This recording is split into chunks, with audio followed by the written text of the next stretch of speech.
Welcome to the video lecture series on the course named Problem Solving and Programming in C. In this session, we will see few programs on nested loops. This will be a totally hands-on session. I will be using Fedora operating system to demonstrate the programs.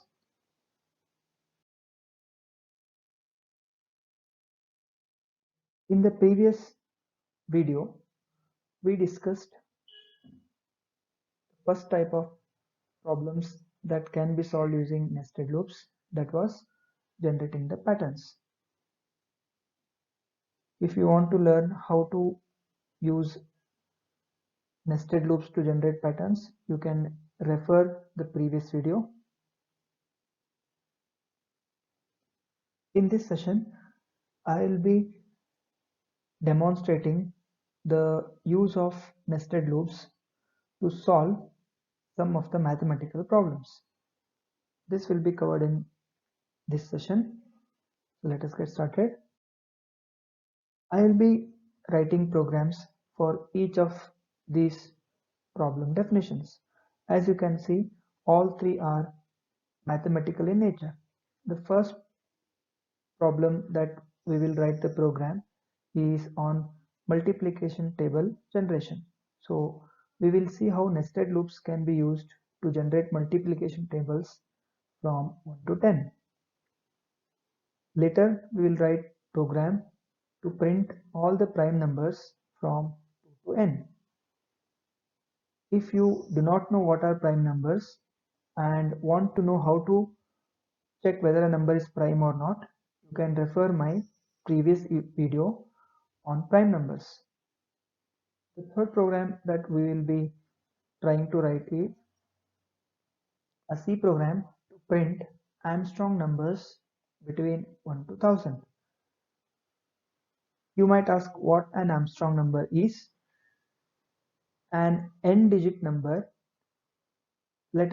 we can call it as A, B, C, D, so on, is Armstrong if this equality holds true. That is, a raised to n plus b raised to n plus c raised to n plus d raised to n, so on and so forth. Hence, if I constrain it to a 3-digit number, say 153,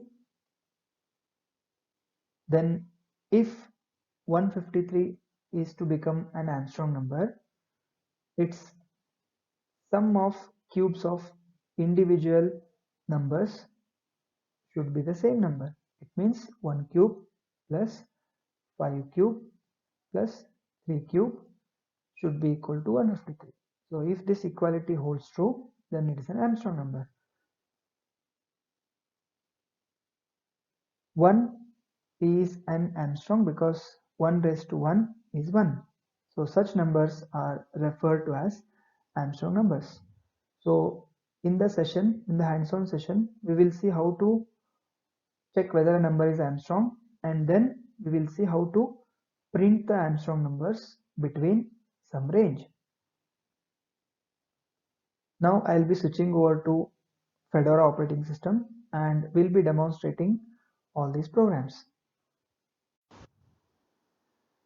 I am now in Fedora operating system. I will be now demonstrating those three programs. First, I will show the program for generating multiplication table from 1 to 10. We have all seen this table in our primary schools. The table from 1 to 10 will look like this. Our job is to generate this table when the program is run. Now how to tackle this problem? As you can see here, each column in fact represents the multiplication table for that particular number, and since this even the transpose of this is also true, even each row might represent the multiplication table for that particular number. So we will use this fact to generate the multiplication table. of from 1 to 10, what we will do is we will assign one loop which will compute or which will generate the numbers 1 to 10 in the first iteration. In the second iteration, let it generate from 2 to 20, so on and so forth. So in each iteration, we will design or we will write the innermost loop to generate one row at a time, and in each iteration let it generate the multiplication table for that particular number.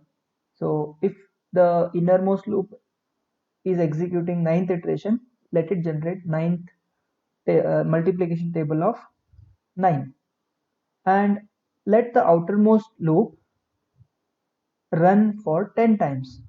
So each innermost loop runs 10 times for each number, and such 10 times the outermost loop runs.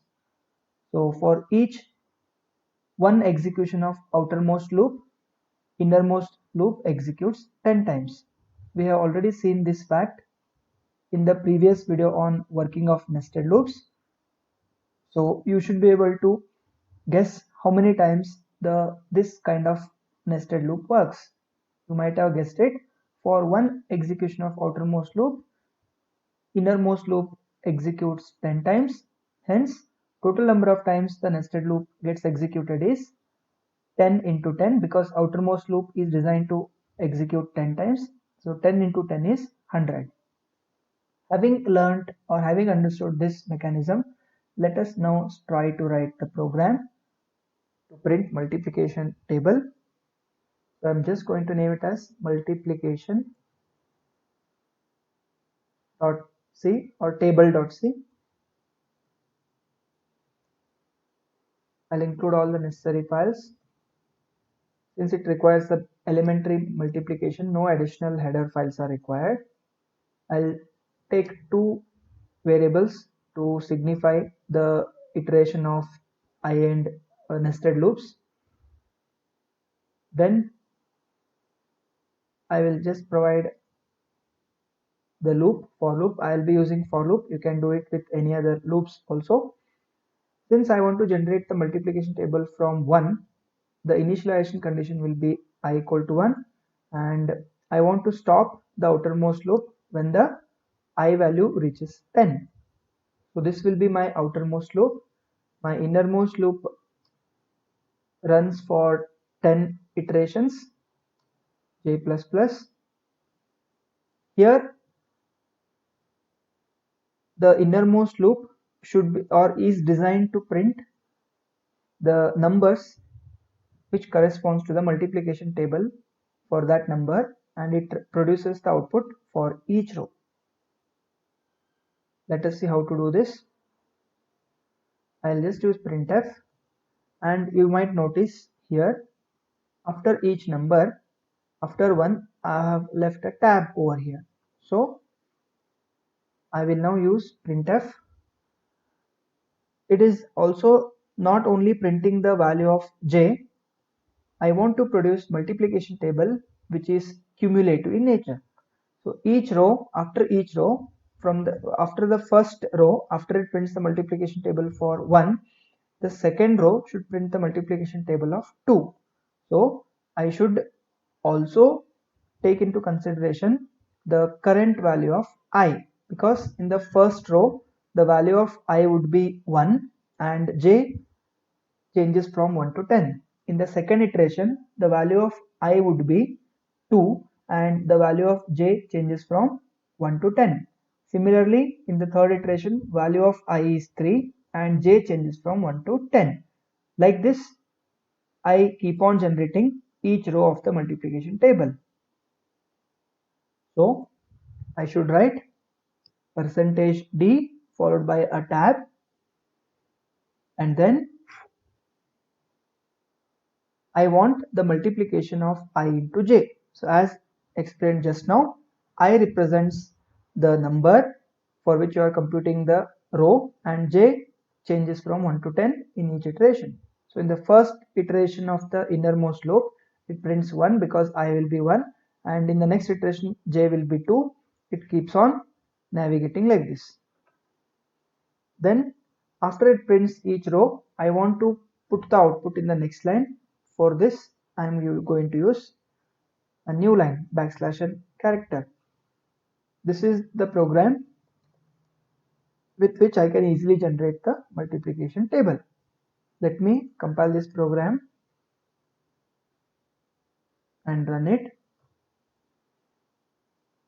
You can see here it is now showing the output. You might see there is some shift in the output. The only reason is because it spans across this horizontal line. So there are various ways to solve this. I can basically decrease the font size. So which I am going to do now. I did decrease the font size and run this program now. You can see here it is now printing the multiplication table. There is one more way in which I can tackle this problem, and that is by using format specifier. I notice that maximum value that gets printed in this multiplication table is of 3 digits. So I can use one format specifier called percentage 4d. What is the meaning of 4 here? After printing any number, that number will be fit into the maximum 4 spaces. So why did I select 4? Because I have noted that the maximum number that is printed by this multiplication table is 100, which is 3 digits. So I would like to require one additional space to accommodate this. Hence I am using percentage 4d. And afterwards I can remove this tab. So let us run this code, compile this code and run and see how it works.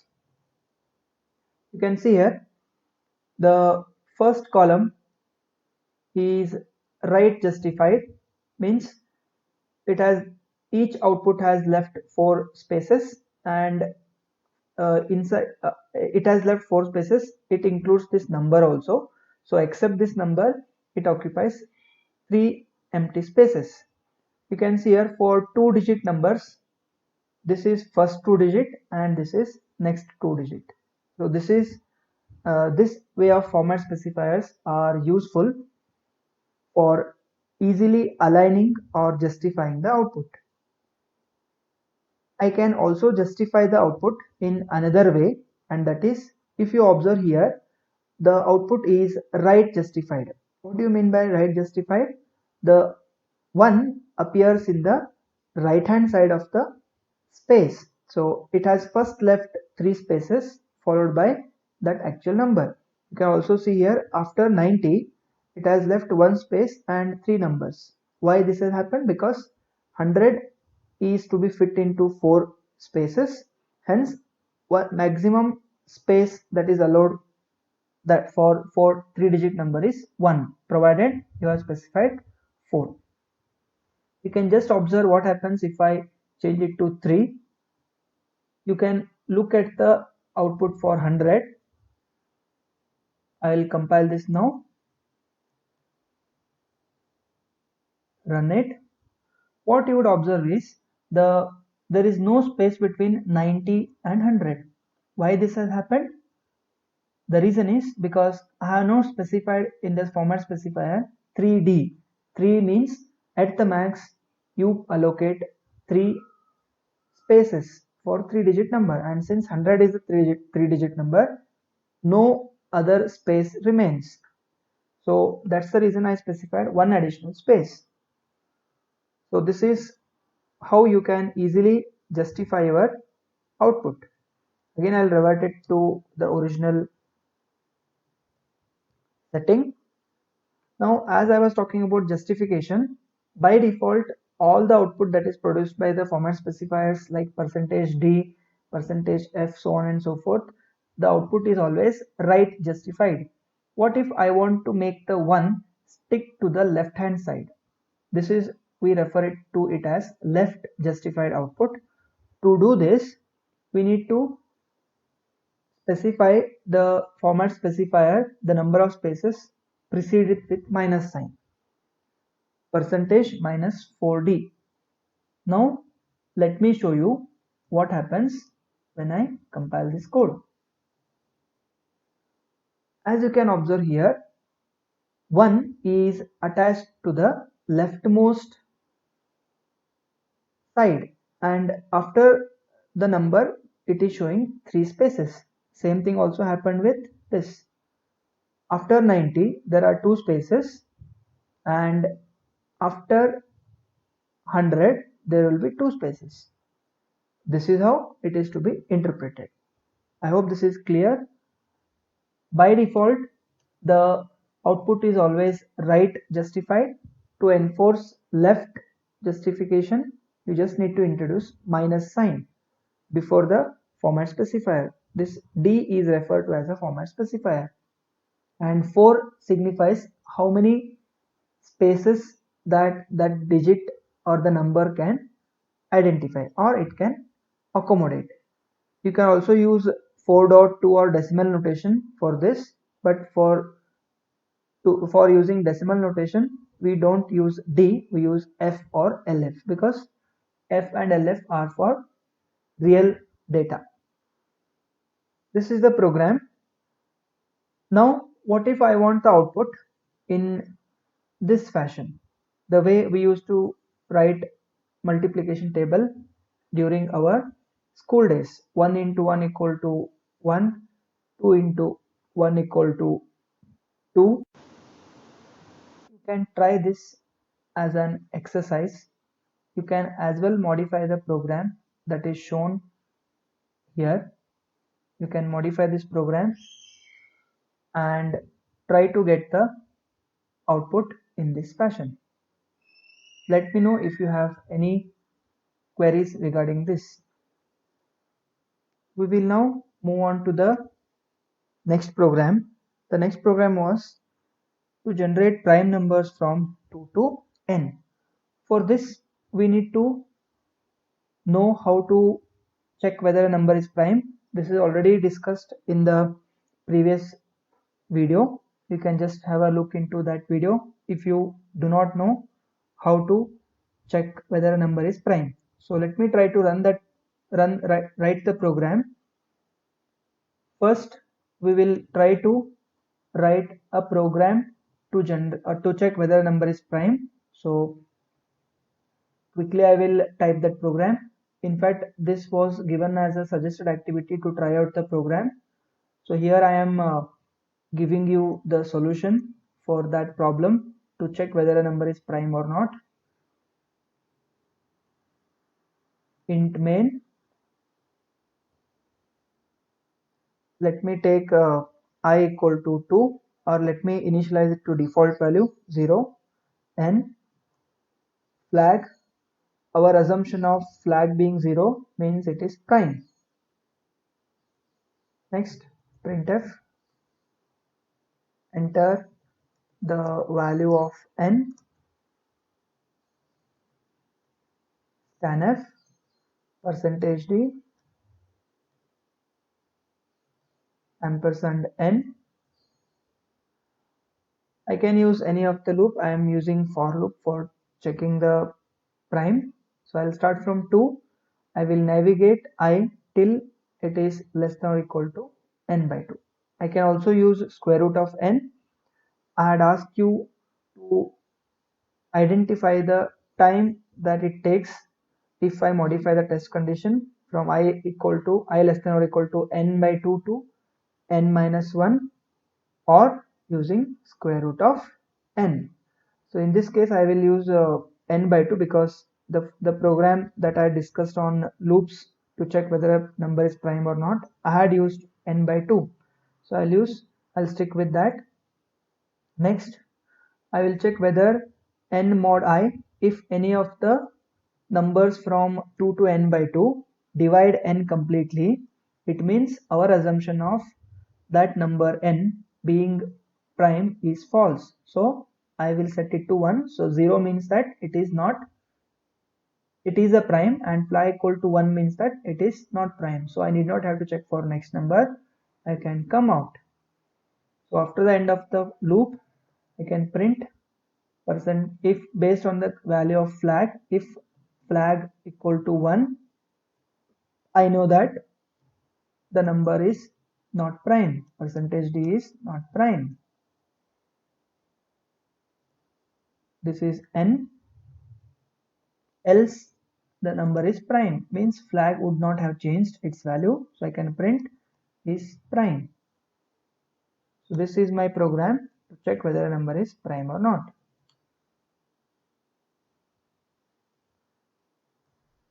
I'll compile it, run it. I'll enter the value as 5. It prints 5 is prime. I'll enter value as 9. 9 is not prime. 2 is prime. 8 is prime. 8 is not prime. So our program or the algorithm that we developed in the previous video session is correct. Next, I am in this session I am actually not interested in whether a number is prime or not. I want to generate all the prime numbers that lie between 2 to n. So now I am not interested in whether checking n is prime or not. Here n is the range.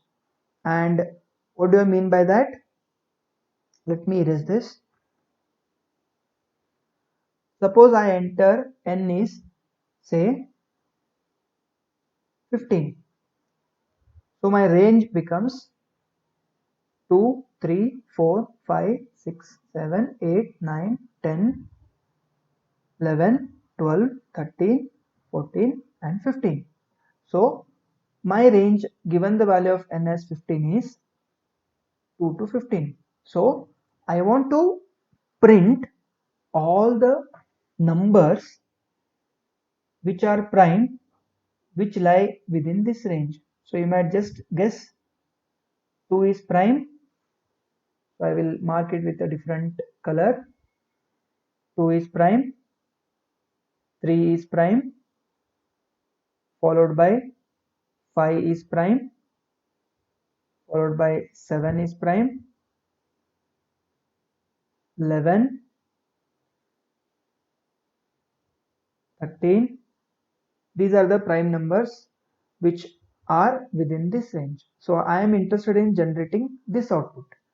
So when I enter n as 15, it must print 2, 3, 5, 7, 11 and 13. This is the actual meaning of the problem definition. Problem definition was write a C program to generate prime numbers from 2 to n. So I am supposed to generate all the prime numbers between 2 to n. So this logic helps me with checking whether a number is prime or not. So here it helps me with checking whether 2 is prime or not, 3 is prime or not, 4 is prime or not, so on and so forth. But there is a slight modification that is required for this code. That is, if the number is not prime, I am not supposed to print it. So I am going to remove it. And also I am not saying whether a number is, I am not printing whether it is prime or not, because I am already printing the numbers which are already prime. So I just need to print 2. So I will just remove is prime from this, and since I can print it in the same line or in the next line, so I will retain this. So this is the initial modification that is required for this code. But as we noted that n forms the range, so this forms my inner loop which will check whether a number is prime or not.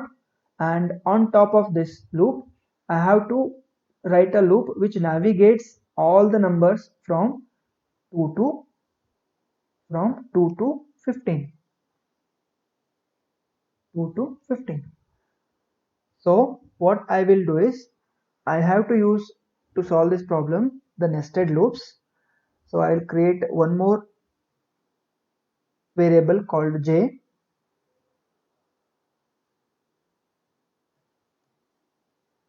Next I will enter the value of n. Then I am going to write the outermost loop which navigates from I equal to 2 to n. So what this loop does, what this outermost loop does, it simply navigates the numbers from 2 to n. So given n as 15, it simply generates 2, 3, 4, 5, 6, 7, 8, 9, 10, 11, 13, 14 and 15. So outermost loop is required to navigate all the elements of the numbers for which you want to check whether a number is prime or not. Next, I am supposed to check whether each number between 2 to n, if any of the number between 2 to n are prime. So what I will do is, this innermost loop is used to check for that. So I just need to change it from j I to j, and here j less than or equal to, you might guess, instead of n by 2 it is I by 2. Why it is I by 2? Because now if I consider the first iteration of the outermost for loop, I will be 2, so you need to check whether 2 is prime. So in which variable that 2 is stored? Obviously it is I, so I will have to write it as I by 2. In the next iteration I becomes 3, so I need to check whether this 3 is prime or not. So I'll have to start from 3 to 2 to 3 by 2. Same way, I equal to 4, so 4 by 2. So you can notice this n by 2 changes to I by 2, and I need to increment j. So this is my body, this is the condition that I will write for the innermost loop. Then I should not check for, here instead of I replaced it with j and n was replaced with I. So I am checking whether this number I is prime or not. So if it divides it with j completely, it means it is not prime. So I'm not supposed to print such number. I am only supposed to print a number which is prime. And when will that happen? Only when that flag would be 0.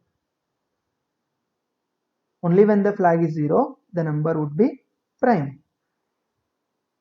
Now you might notice one thing.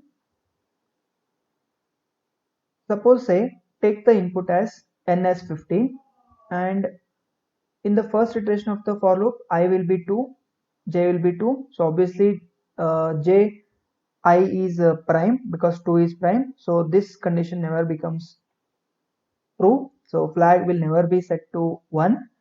In the next iteration j I will be 3. So 3 again is a prime number, so this condition never gets satisfied. But in the next iteration wherein I is 4, because 4 mod 2 is 0, flag becomes 1.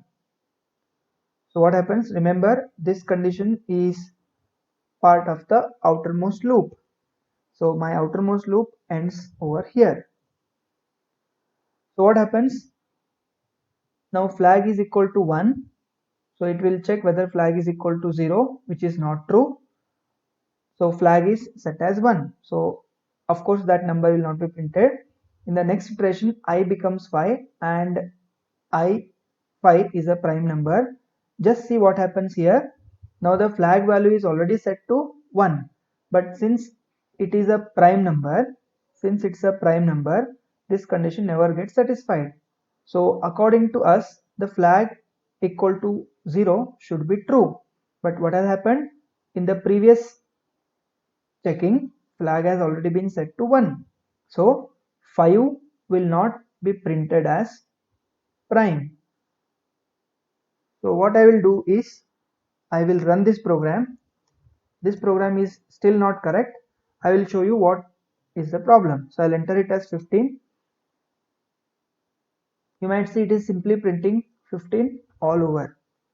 The reason is, every time I start checking for prime, before the innermost loop begins, I need to always set that flag to 0, because this entire logic, including phi equal to 0 till here, is to be used to check whether a number is prime. So I have just included one outermost loop for this loop. So this loop is the one that we have already seen in the previous session on programs on loops.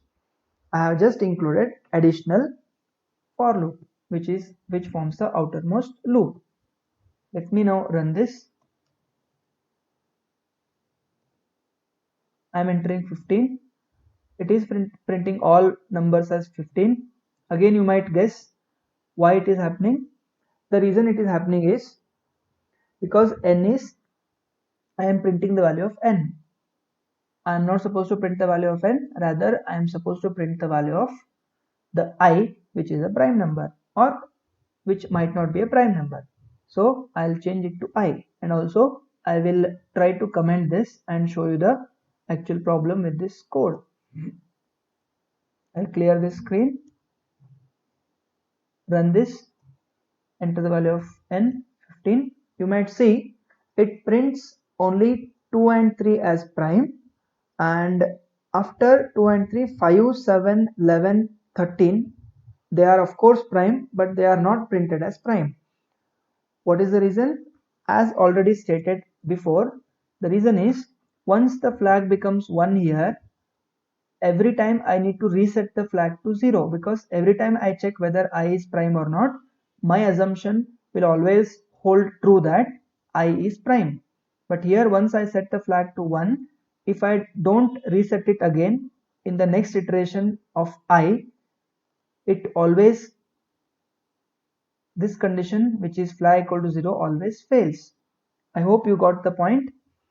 Every time I check for a number I for prime, I should always assume that that particular I is prime, and only way I can assume is by setting the flag equal to 0 every time I check whether I is prime or not. So just by putting this flag equal to 0 before the innermost loop begins, the code will become proper.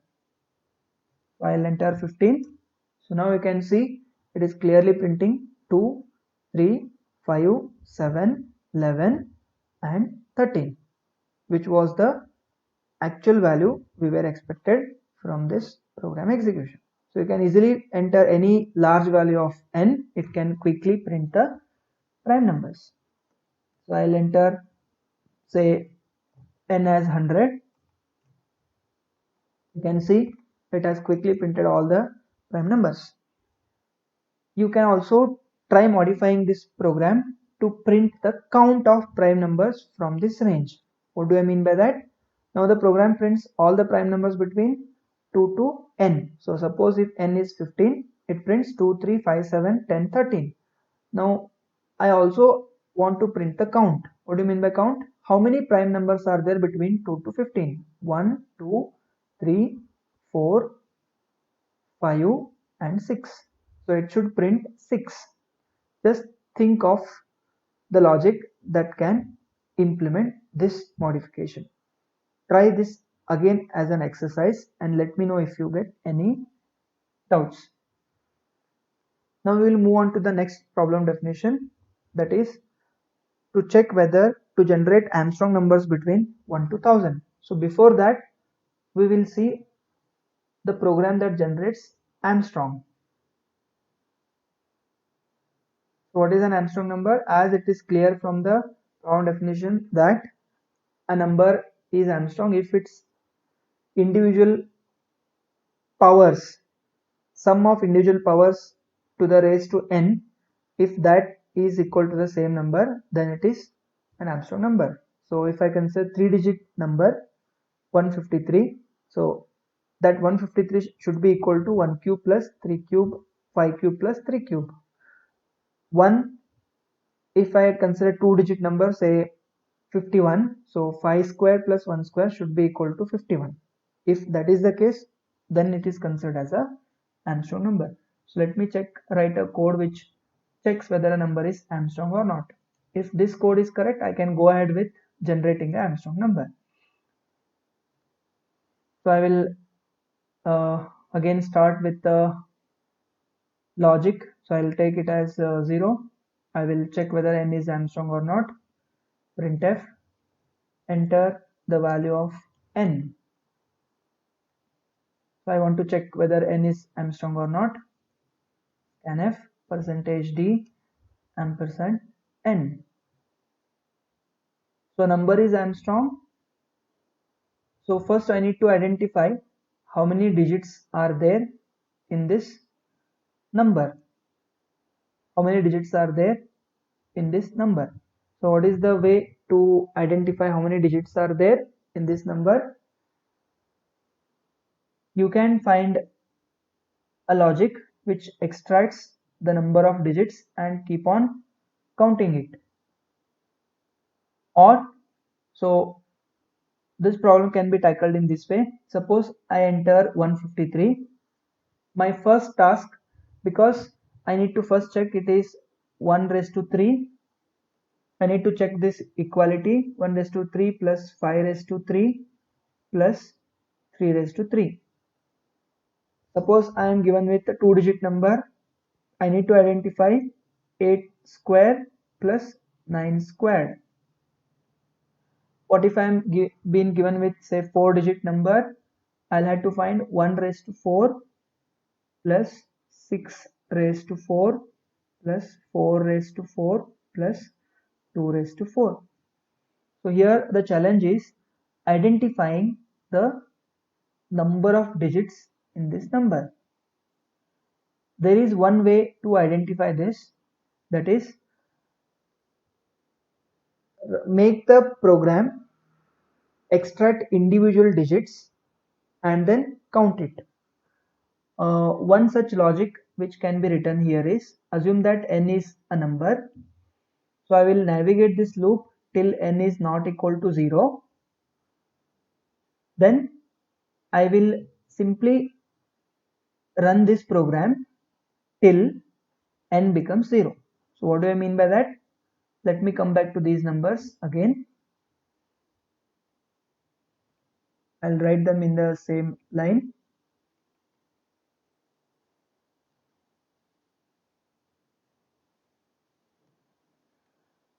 So in each iteration of this while, I will stop when n becomes 0. Till that I will keep on navigating.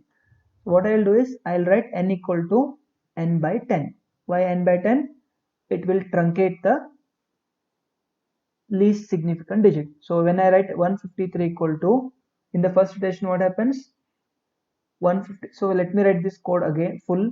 N equal to n by 10. So I will take one value count equal to count plus 1. So let me initialize the value of count to be equal to 0. So how this code works, how this loop works, how this loop quickly or correctly identifies the number of digits. So I'm going to trace it for say 153. So in the first iteration what happens? In the iteration number 1, 153 is rather not equal to 0. So this executes. So what happens? 153 equal to 153 by 10. So n equal to n by 10. So what is 153 by 10? The answer is 15, because 15.3 0.3 gets truncated. So the answer you get is 15. And count will be, initial value of count is 0. So count now becomes 1. So at the end of the first iteration,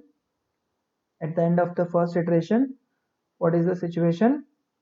At the end of the first iteration, the values of count is 1 and the value of n is 15, because n equal to n by 10. So let's see what happens in the second iteration. The second iteration, it will check for the test condition whether 15 is not equal to 0. It is true. So let me write true over here. Here also let me write true, meaning it enters the while loop. What happens? 15. So n equal to 15 mod 15 by 10, which is 1.5, which gets truncated to 1.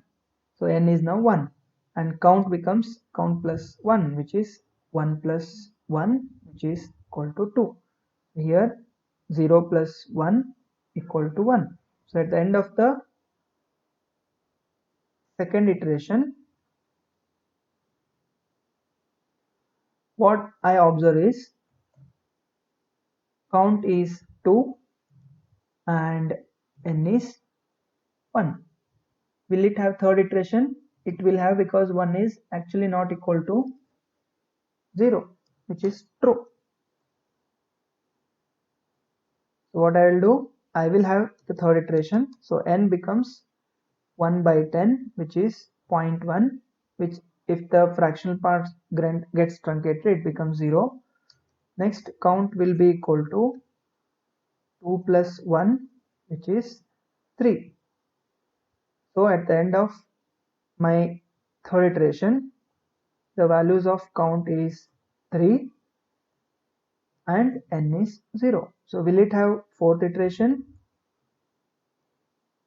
0 is 0 not equal to 0, which is false. So it will not have the fourth iteration.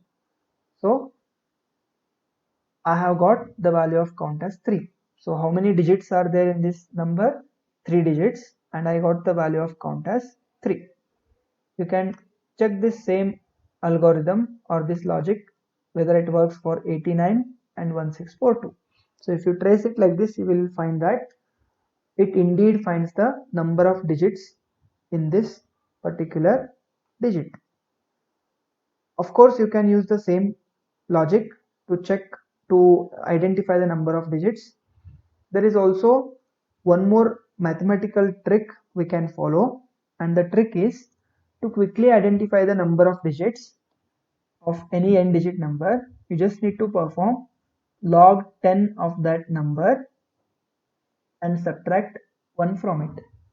This is a mathematical property, we are making use of it. You might have already come across this mathematical property in your higher secondary schools. So let us have a look into it. I am going to open calculator, a scientific calculator, put it in a scientific mode. So there is one, there should be one, okay, I'll put it in a settings in a science mode.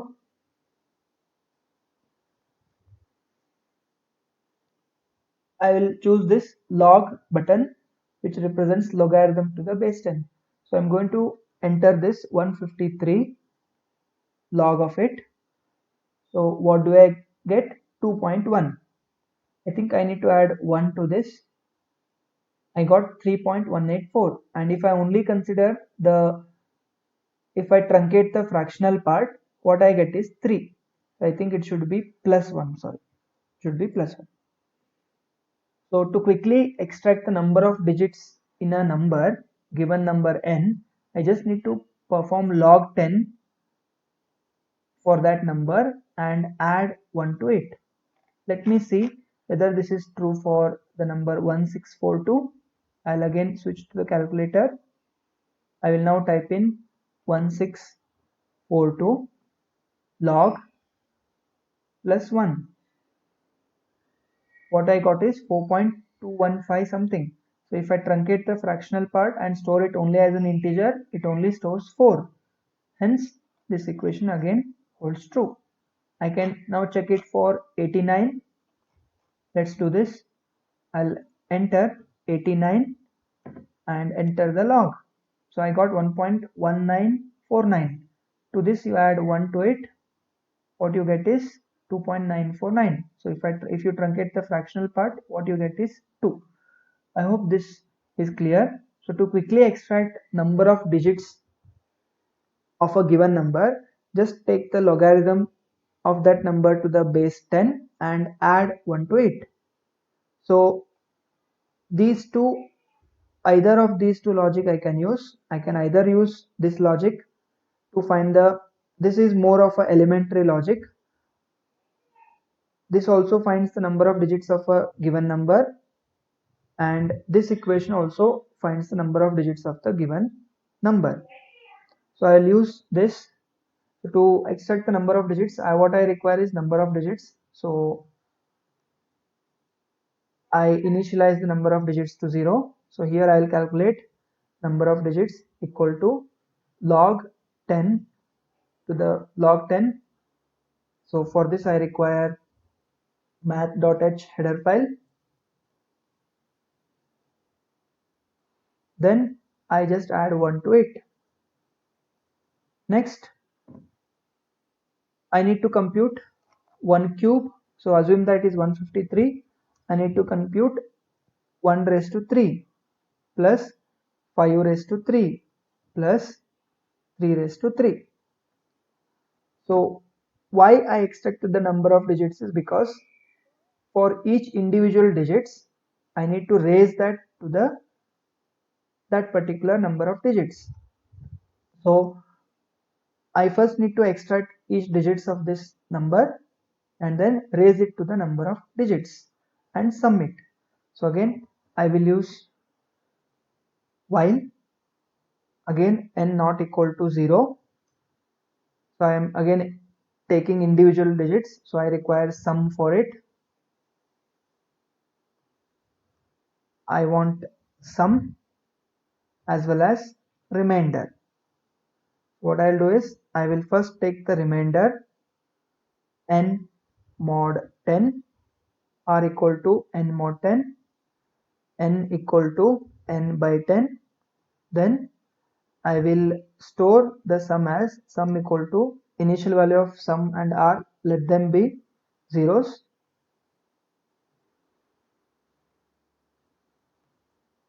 Then sum equal to sum plus power of remainder to the digits.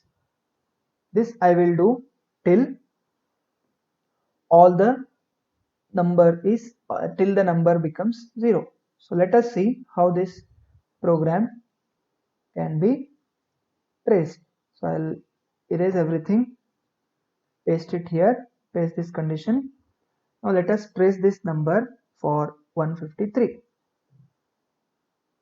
Let us trace this program for 153. So in the first iteration, what happens?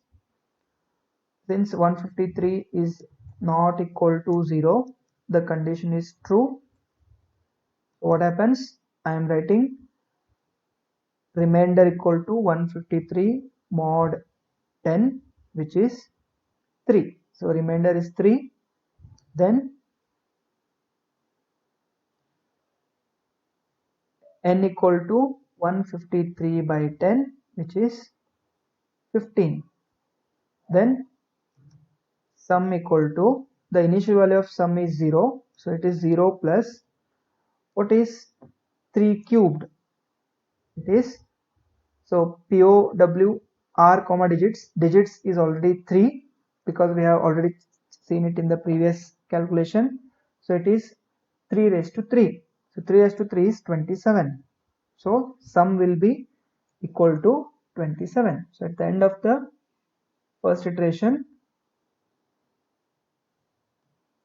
what we have is sum is 27, n is 15, r is 3. So in fact we don't require r, so I'm not going to consider that.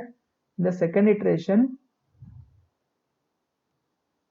15 is actually not equal to 0, so it is true. Then r equal to 15 mod 10, which is 5. Then n equal to 15 by 10, which is 1. Then my sum will be sum equal to, previous value of sum is 27 plus, what is 5 cubed? 125. What is 125 plus 27? 152. We can just calculate it, which turns out to be 152. So let us go ahead. will we have third iteration? Yes, we will, because so at the end of this equation, this iteration, sum is 152 and n is 1. Do we have third iteration? We do have it, because 1 is not equal to 0, which is true. So what happens? Remainder equal to the value of n is now 1. So 1 mod 10 equal to 1. Then n equal to 1 by 10, which is equal to 0. Then sum equal to 152 plus 1 raised to 3 is 1, so it is 153. Then this is the end of it. So at the end of the third iteration, we have sum as 153, then n is 0. So do we have fourth iteration? No, we don't have, because 0 is not equal to 0. So it is false. So at the end of the when this logic comes out, or when this test condition becomes false, what do we have in sum? What do we have in sum is the number 153. So since the original number n we started with is 153, and the individual cubes of sum of these numbers is 153, so this number n is indeed a Armstrong number. So I just need to check whether n equal to sum. If n equal to sum, but we should be very cautious here, because n has already been modified in this logic and it has become 0. So before the start of this logic, you need to store the value of n somewhere else. So for this I am using one temporary variable called temp. So what I'll do, before the start of this logic, I'll put one variable called temp. What is the reason for this variable? Because in this logic, the value of n gets altered, and to check whether a number is Armstrong, I want the original number. But when this while loop comes out, n would be already 0.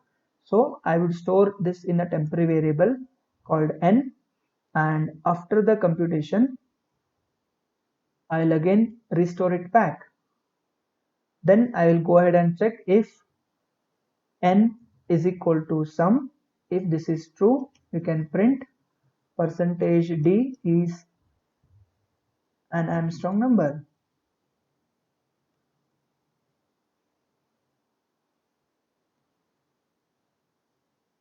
This is the program that computes whether a number is Armstrong or not. So I can logically divide this program into two segments. The first segment is identifying the number of digits in that particular number n, and then computing the sum of raised to the individual digits of that number, and checking whether that sum is equal to the number itself. If this is the case, it is an Armstrong number. Now let me run this let me run this program for the input. So since I'm using POW and log10, I need to include -lm during compilation. Then I will run it. This time I'll enter 153. What you would observe is it is printing as an Armstrong number. And also, if it is not an Armstrong number, you can just write else printf %d is not an Armstrong number.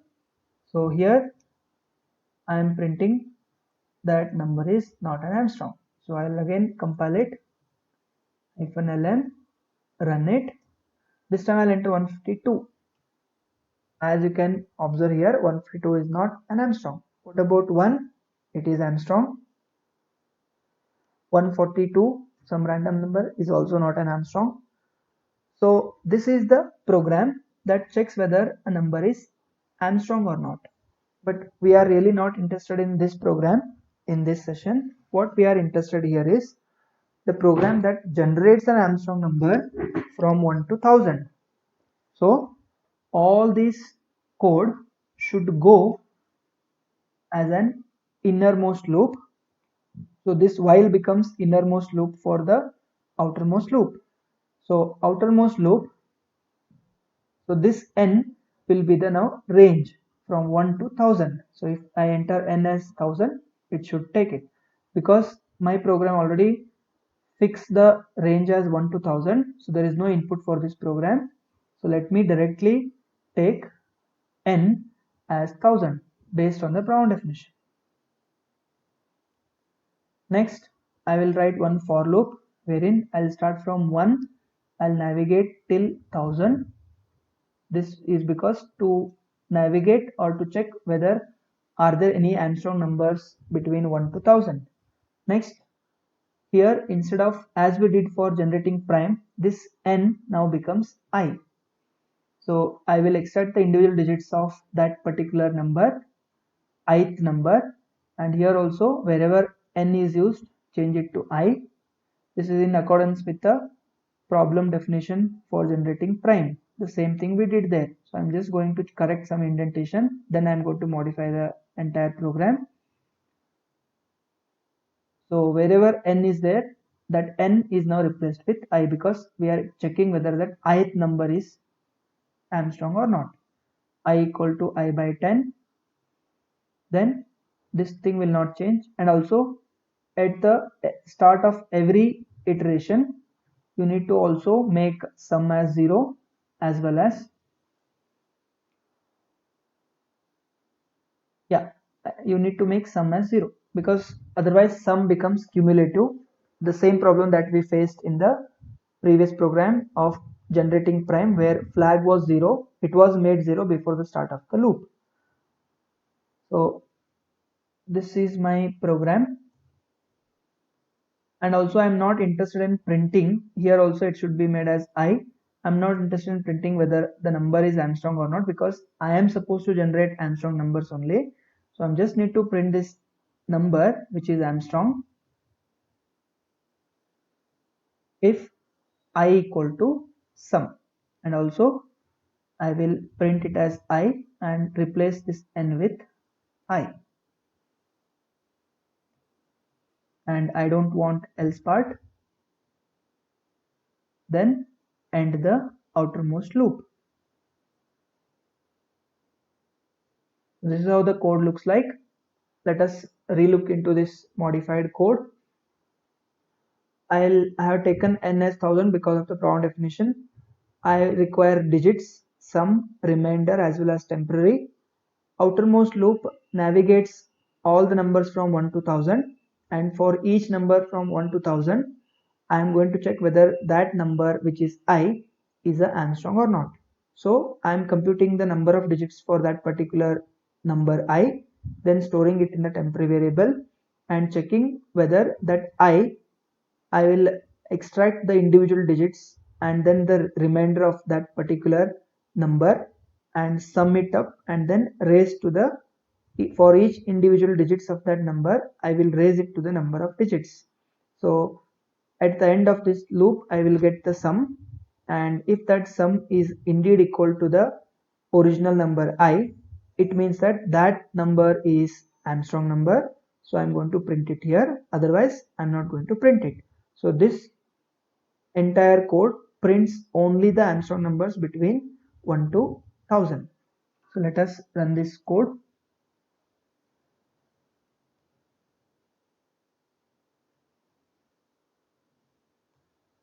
So you can see here it has printed the Armstrong numbers from 1 to 1000. You can notice it has printed first 9 digits as Armstrong. The reason is 1 raised to 1 is 1, 2 raised to 1 is 2, 3 raised to 1 is 3, so on and so forth, and 9 raised to 1 is 9 itself. So 153 is Armstrong, 370 is Armstrong, 371 is Armstrong, 407 is Armstrong. What you notice here is there are no 2-digit Armstrong numbers. There are no Armstrong numbers which are of 2 digits. And between 1 to 1000, there are only 4 3-digit numbers which are Armstrong. As a modification, I can change this from 1000 to 10,000. means my maximum number of digits is, in this case, is 5 digits. So let me see how many Armstrong numbers are there in this range. What you can notice is the number of Armstrong numbers which are of 1 digits is highest, and number of Armstrong numbers between of which are of 3 digits, means between 100 to 1000, are 4, and 4 digit Armstrong numbers are very less. So these are few of the interesting patterns I can easily identify if I am able to write such programs. I hope you got the idea about how to write the program that generates Armstrong numbers. I will now revert it back to the 1000 because the problem definition refers the should generate the Armstrong numbers from 1 to 1000. So this is the program. Having seen those three programs, you can try few of the activities or few of the programs as suggested activities. You can now try to write a program to generate multiplication table from 10 to 30. You can as well modify the previous program that was discussed in this session to generate the multiplication table from 10 to 30. You can try to write a C program to print all palindrome numbers between 50 to 500. To implement this program, you need to know what is a palindrome or what are palindrome numbers. A number is a palindrome if the reverse of the number is the same number. 55 is a palindrome number. 121 is palindrome number. 55 is palindrome. 121 is palindrome, so on and so forth. So once we know how to check whether a number is palindrome, you can just put a range to check whether are there any palindrome numbers which lie between 50 to 500. This will be a suggested activity number 2. Third activity is a kind of real world problem.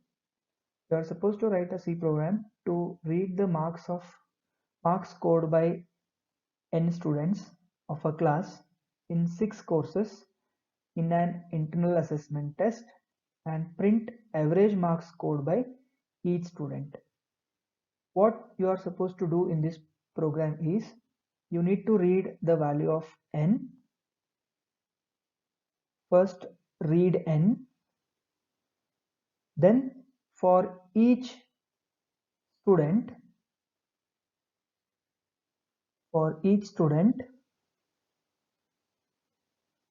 read 6 marks. For each student, read 6 marks scored by that student in 6 courses. Then print the average. Print the average.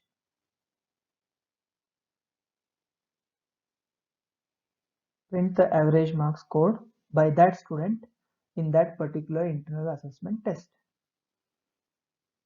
You need to ensure that you are not supposed to use arrays to solve this problem. We will see in the future videos as to how this program can easily be solved using arrays. Please try this as an suggested activities. Thank you.